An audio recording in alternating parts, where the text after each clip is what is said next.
In 1971, an American airline Boeing 727 got hijacked. Who is the hijacker and what are his demands, and why America top agencies couldn't find the plane hijacker?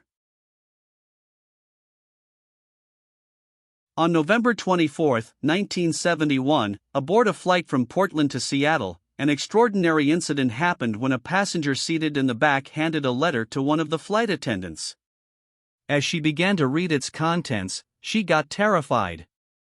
The man delivering the letter is Dan Cooper, the hijacker. The letter reads, "Miss, I have a bomb here, and I would like you to sit by me." As soon as the message is received, the plane falls into the hijacker's control. Florence Schaffner, the air hostess, found herself seated next to the hijacker. When the hijacker unzipped the suitcase, it has a bomb.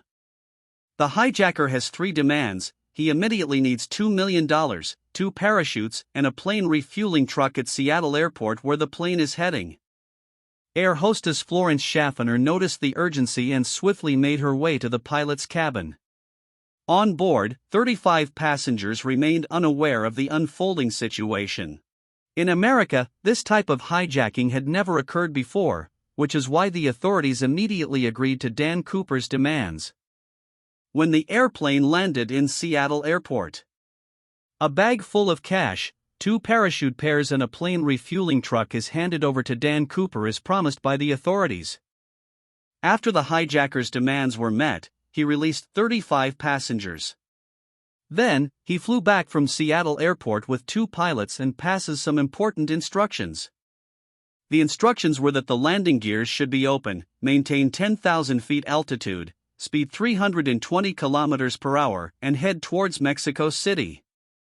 Due to Mexico City being 4,500 kilometers away from Seattle, the pilot presents 2 refueling options to the hijacker. However, just before landing, Dan Cooper opens the plane door and leaps out from plane with a parachute and the cash.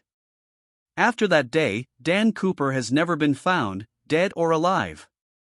Who is Dan Cooper, and where does he come from? No one knows his real identity. Some theories suggest that he was a trained military commander. This case is still opened in FBI. In the vicinity from which Dan Cooper leaped from the plane, the American police thoroughly searched the entire area, yet Dan Cooper remains elusive and was never located.